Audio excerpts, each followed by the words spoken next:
نحمده ونصلي على رسوله الكريم أما بعد بسم الله الرحمن الرحيم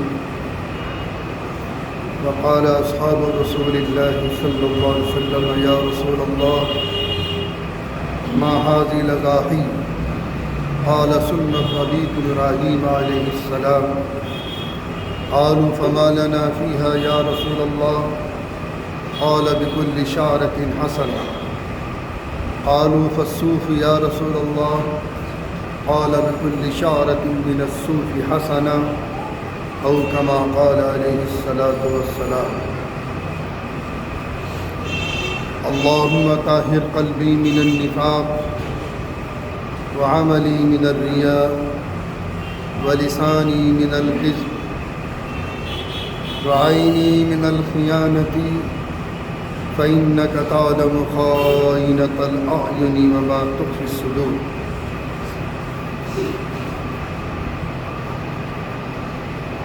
عزیزان گرامی، گزشتہ جمعوں سے حج کے مسائل، اس کے فضائل، حج کا نصاب، عمرے کا آسان طریقہ، حج کا آسان طریقہ، حج تمتع، حج افراد، حج قران، یہ تمام تفصیلات گزشتہ جمعوں میں درس جمعہ میں آپ حضرات کے سامنے آ چکی ہیں۔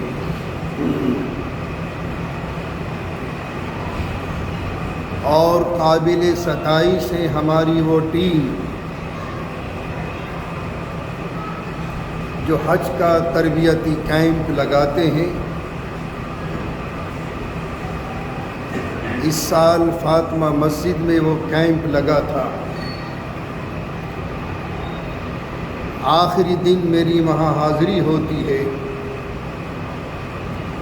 حاجی حنیف صاحب، حاجی محمد ساجد، حاجی نسیم الدین، یہ تمام حضرات کی محنتیں ہیں، اور اس تربیتی کیمپ سے جانے والوں حجاج کرام کو بہت سی معلومات ہو جاتی ہیں، بڑے فوائد پہنچتے ہیں۔ تو اس لیے یہ ٹریننگ سینٹر جو ہے قابل ستائش ہے۔ اللہ ان سے تا دم حیات یہ کام لیتا رہے، آمین یا رب العالمین۔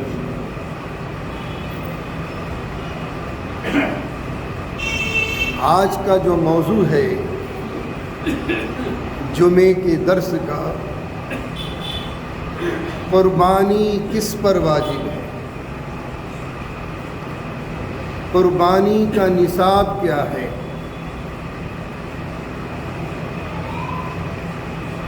سب سے پہلے تو آپ اس دغدغے کو ختم کریں جو ہمارے ذہنوں میں یہ بات فٹ ہے کہ جس پر زکوٰۃ فرض ہے اسی پر قربانی واجب ہے، اور جس پر زکوٰۃ فرض نہیں اس پر قربانی نہیں، یہ غلط فہمی ہے۔ زکوٰۃ کا نصاب الگ ہے، قربانی کا نصاب الگ ہے۔ زکوٰۃ کے نصاب پر تو صاحب نصاب کے لیے شرط ہے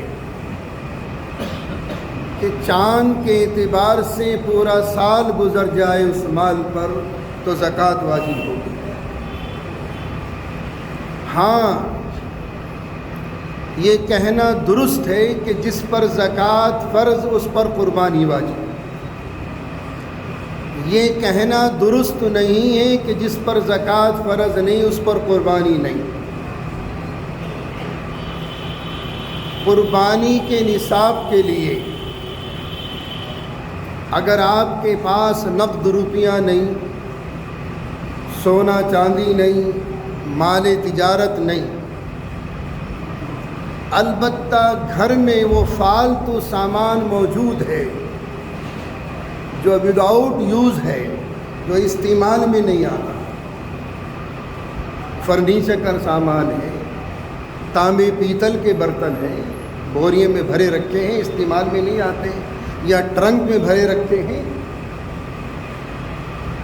ان کی قیمت اگر 52.5 تولے چاندی کو پہنچ گئی تو قربانی واجب، اور اگر اتنی قیمت کو نہیں پہنچ رہی تو پھر اس پر قربانی نہیں ہے۔ سیم یہی نصاب ہے فطرے کا۔ رمضان میں فطرہ نکالتے ہو نہیں؟ اس فطرے کا نصاب بھی بالکل سیم یہی ہے۔ ایام قربانی میں اگر آپ کے پاس پیسہ نہیں ہے، فالتو سامان بھی نہیں، نقد روپیہ بھی نہیں، لیکن ایام قربانی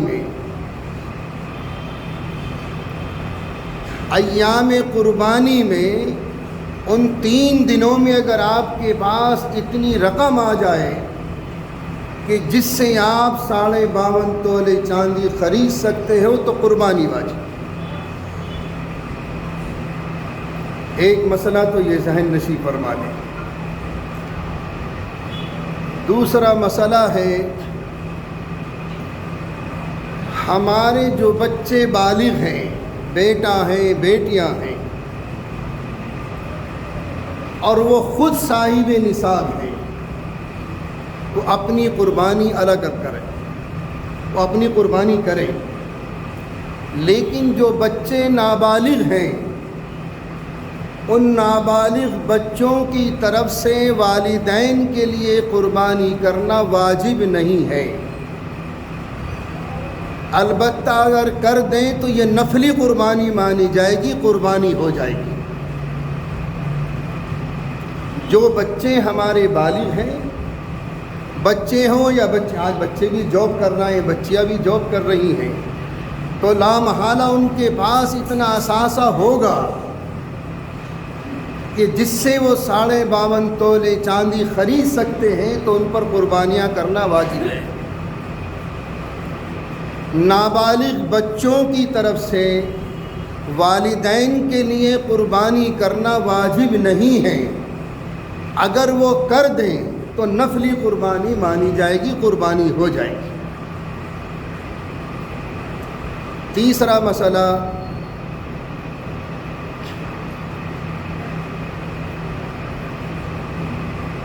مسئلہ، ذہن نشی فرما لیں۔ آج کے دور میں تمام خواتین پر اتنا زیور موجود ہے، کئی تولے ہیں، 50 تولہ زیور ہماری عورتوں کے پاس موجود ہے۔ اپنی قربانی خود کریں، شوہر پر لازم نہیں ہے وہ قربانی اپنی خود کرے گا، وہ قربانی اپنی خود کرے گی، چاہے شوہر سے وہ پیسہ لے لے، وہ الگ بات ہے۔ لیکن آج کے دور میں کوئی خاتون ایسی باقی نہیں ہے جس پر اتنا زیور نہیں، جس سے وہ 52.5 تولے چاندی خرید لیں۔ تو آج کے دور میں تمام خواتینوں پر قربانی لازم ہے، اپنی اپنی قربانیاں کریں۔ چوتھا مسئلہ، قربانی کے جانور شریعت نے مقرر فرما دیے ہیں۔ ان جانوروں کے علاوہ چاہے وہ کتنا ہی حلال جانور کیوں نہ ہو، اس کی قربانی نہیں ہوگی۔ بیل، بھینس، بھینسا، اونٹ، اونٹنیاں، بکرا، بکری، بھیڑ، بھیڑا، دمبا، دمبی، بس۔ گائے کا نام میں مصلحتاً نہیں لے رہا ہوں، چونکہ گائے ہندو سماج کا ایک مذہبی جانور ہو چکا ہے، اور اس میں فتنے ہیں،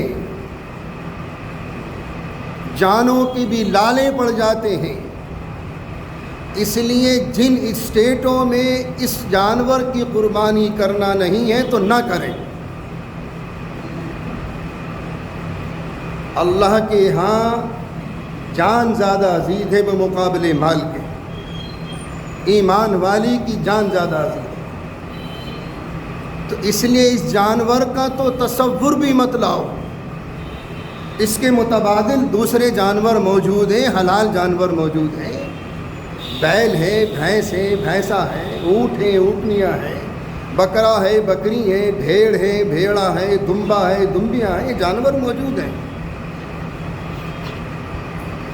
پانچواں مسئلہ، بڑے جانور میں 7 حصے، 7 سے زیادہ کر لیے تو ایک کی بھی قربانی نہیں ہوگی۔ بھینس ہے، بھینسا ہے، بیل ہے، اونٹ ہیں، اونٹنیاں ہیں، ان میں 7 حصے، اور کم سے کم اگر آپ کی جیب اجازت دیتی ہے تو ایک آدمی بھی پورا جانور کر سکتا ہے۔ ایک حصہ ہو، 2 حصے ہو، 3 ہو، 4 ہو، 5 ہو، 6 ہو، 7 ہو۔ بڑے جانور میں اگر 5 آدمی مل کر لے لیں جب بھی کوئی حرج نہیں، 6 آدمی مل کر لے لیں جب بھی کوئی حرج نہیں، 1 آدمی لے لیں جب بھی کوئی حرج نہیں، لیکن 7 سے زیادہ اگر بڑے جانور میں حصے ہو گئے تو ایک کی بھی قربانی نہیں ہوگی۔ اور ایک مسئلہ اور ذہن نشی فرماتے چلیے، قربانی کا مقصد کیا ہے؟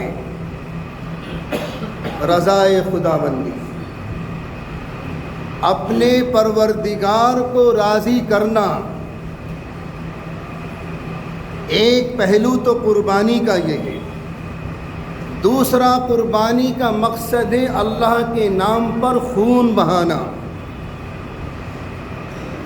یہ عمل اللہ کو بہت پسند ہے۔ صاحب قربانی جب اس کا جانور ذبح کیا جاتا ہے تو اس کا خون زمین پر ٹپکنے سے پہلے اللہ تعالیٰ اس کی مغفرت فرما دیتے ہیں۔ یہ میرے آقا کے فرمان ہیں، میرے آقا کی حدیث ہے۔ تو فضائل بھی بہت ہیں قربانی کے، اس لیے کھانے کی نیت سے قربانی مت کرنا، اللہ کی رضا کے لیے قربانی کرنا ہے۔ باقی تفصیل تو انشاءاللہ اس کی آئندہ جمعے کو آئے گی۔ ووٹ کی شرعی حیثیت کیا ہے، اس کی تفصیل تو میں پہلے دروس میں بیان کر چکا ہوں، بہت سال پہلے، یاد ہوگا، آپ کے ذہنوں میں محفوظ ہوگا وہ مضمون۔ البتہ آج اتنی اپیل کرنی ہے، یہ ہمارا پیارا وطن ہے، اس وطن کی جمہوریت کو اگر باقی رکھنا ہے تو ووٹ ڈالنا ہمارا آئینی حق ہے، زیادہ سے زیادہ ڈالیں۔ یہ ملک ہمارا پیارا وطن ہے، اور اس وطن میں جمہوریت کو اگر باقی رکھنا ہے تو زیادہ سے زیادہ ووٹ ڈالیں تاکہ ملک سے ظلم کا خاتمہ ہو، عدل و انصاف قائم ہو، اور ووٹ ڈالنا ہمارا آئینی حق ہے۔ لہٰذا کل انشاءاللہ ہمارے یہاں پولنگ ہے، تو زیادہ سے زیادہ ووٹ ڈالیں تاکہ جمہوریت باقی رہے اور ظلم کا خاتمہ ہو۔ انشاءاللہ باقی تفصیل آئندہ جمعے کو آئے گی۔